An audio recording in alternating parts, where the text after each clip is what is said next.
Welcome to Express Info. Do you want to have these exclusive Puma Rise Nitro basketball shoes? Because once we reach 200k subscribers, we will be having this giveaway. Just comment to win. Shoes are promoted by Kai Soto himself. Just like this video, and most importantly, comment anything positive about Kai Soto.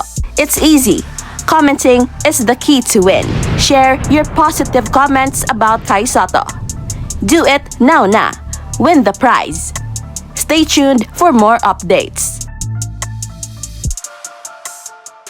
Gaano kalaki ho yan? Pag sinabi ko, matatakot ka. Real talk tayo guys. Naging viral ang sinabi ni SMC Big Boss Ramon ang mahigit kumulang 1 bilyon ang kanyang ginastos sa kanyang 3 teams sa PBA. Ang ginagastos sa basketball operation ng San Miguel Group, bilyon po. And part of that interview ay sinabi ni Boss RSA na hindi na pala kailangan ng FIBA dahil sa Ginebra versus Bay Area Dragons Finals ay nakabuo ang PBA ng record crowd sa Philippine Arena at dinaig pa ang crowd sa game ng Gilas versus Dominican Republic na hindi nakaabot sa 40,000 mark compared sa Barangay Ginebra na umabot halos 55,000 sa kanilang Game 7 match.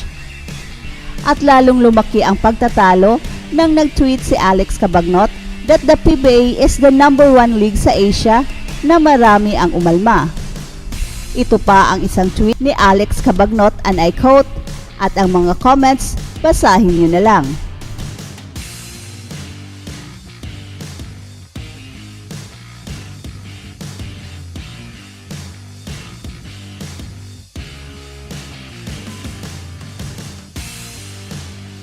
Unang-una, ay mas sikat nga ba ang Barangay Ginebra kaysa Gilas? Well, I think so. Pero kapag naglalaro ang Gilas, ay lahat nagkakaisa na. Pero after ng laro ng Gilas, ay there is no doubt na ang Ginebra ang pinakasikat. And now, ang PBA nga ba ang #1 league sa Asia? Kung sa salary siguro, ay lamang ang Japan at Korea. But we have also to consider na ang mga Pinoy na naglalaro sa Japan at Korea are considered imports kaya malaki ang sahod. What we don't know kung magkano ang sahod ng mga ordinary players sa kanilang liga.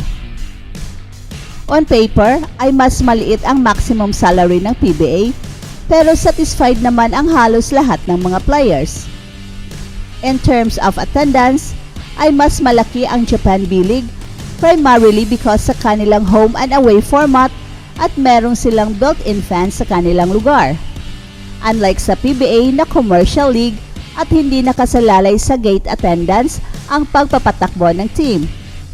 In fact, sinabi na mismo ni Boss RSA na 1 bilyon ang kanyang gastos bawat taon sa 3 teams niya sa PBA. Pero walang makakadeny sa kakaibang kasikatan ng Barangay Ginebra at nasustain nila ito for decades. In other words, sikat ang Gilas kung may laro. Pero pagkatapos ng tournament, ay balik na naman ang mga tao sa kanilang PBA teams and most of the Filipino people are Barangay Ginebra fans. Katulad rin yan sa debate kung sino ang mas sikat, si Kai Soto ba o si Renz Abando. Well, hindi mo madideny na ilang taon nang napakasikat si Kai Soto at yan ang wala pa kay Renz Abando. Let's see in the next 2 to 3 years kung sino ang makakasustain sa kanilang kasikatan at doon na tayo magsasabi kung sino ang mas sikat sa kanilang dalawa. Samantala, narito ang ilan sa mga high draft picks ng PBA draft na maaring hindi pa gaanong kilala pero may ibubuga. Nagulat ka ba nang marinig ang kanilang mga pangalan sa unang 2 rounds ng PBA draft? Maraming sorpresa sa 2022 PBA draft dahil merong ilan na hindi gaanong kilalang mga bituin na narinig ang kanilang pangalan sa mga unang bahagi ng draft at ang ilang mga magagaling ng mga prospect ay bumaba sa draft order. Mula sa pangalawang overall pick, may magandang halong homegrown talent at foreign-born standouts na nagbigay ng malaking hakbang patungo sa paglalaro sa PBA. At ilan sa kanila ay si Christian David. Number 2 pick, Blackwater. Kumuha ng isang magandang player ang Blackwater na si Christian David bilang kanilang pangalawang overall pick. Bagamat wala siya sa draft combine dahil late siyang dumating sa bansa, dala ni David ang maraming international na karanasan sa paglalaro. Ang 6'6" Canadian forward ay nagkaroon ng NCAA Division I basketball pedigree sa Butler University.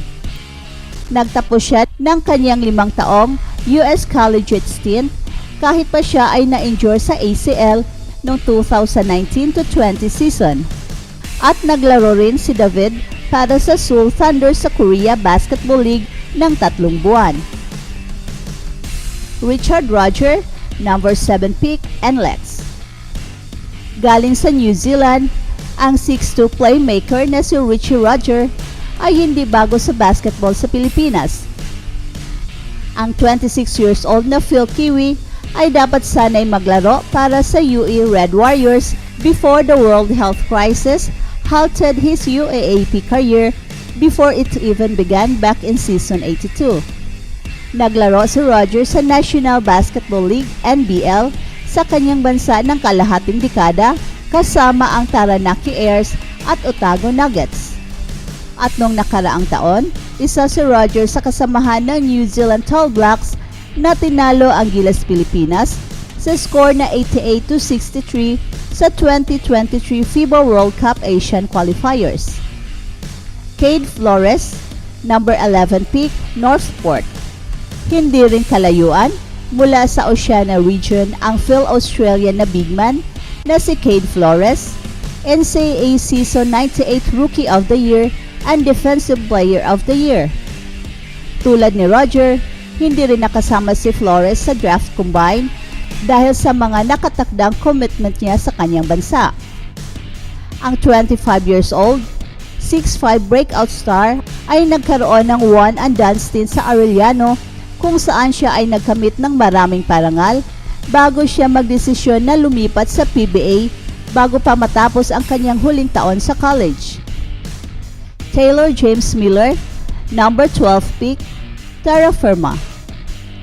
Si Taylor Miller, ang third generation American college ace, ay isa sa mga di kilalang pangalan na unang pumutok sa first round.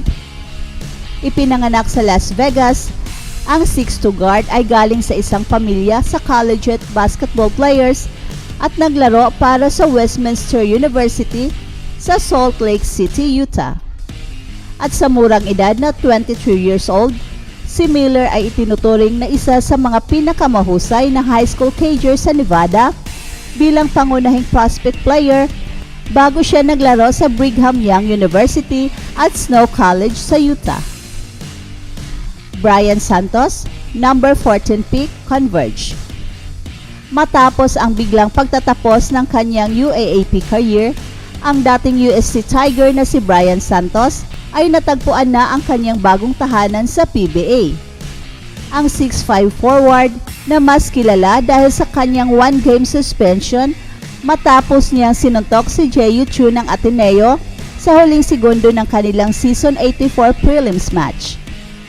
Bago ang Season 85, ibinunyag ni dating UST coach Val David na hindi na pwedeng maglaro si Santos para sa Tigers dahil sa naabot na niya ang UAAP age limit na 25 years old bago pa man mag-umpisa ang torneo. Enoch Valdez, number 18 pick, NLEX. Ang Lyceum guard at NCAA Season 97 All-Star MVP na si Enoch Valdez ay nagkaroon ng balancing act habang ginagampanan niya ang kanyang huling taon sa Pirates at nagsisimula ang kanyang PBA journey sa NLEX. Ang 6'2" mula sa Pangasinan ay kasama sa mga player na makikinabang sa isang NCAA rule na nagpahintulot sa mga seniors na tapusin ang kanilang huling taon ng eligibility at mag-apply para sa Pro League drafts. Dahil sa kanyang galing sa opensa at sa depensa, inaasahan ni Valdez na sundan ang yapak ng dating Lyceum star na si Sergio Perez sa Professional League. That's it for now, guys. Pero bago kami magtatapos, ay huwag kalimutan na huwag magpahuli sa mga pinakabago mga kwento at balita ng kasiyahan at tagumpay. Bahala na ang mga marites dyan. Basta kami ay handang maghatid ng tunay na inspirasyon sa mundo ng sports.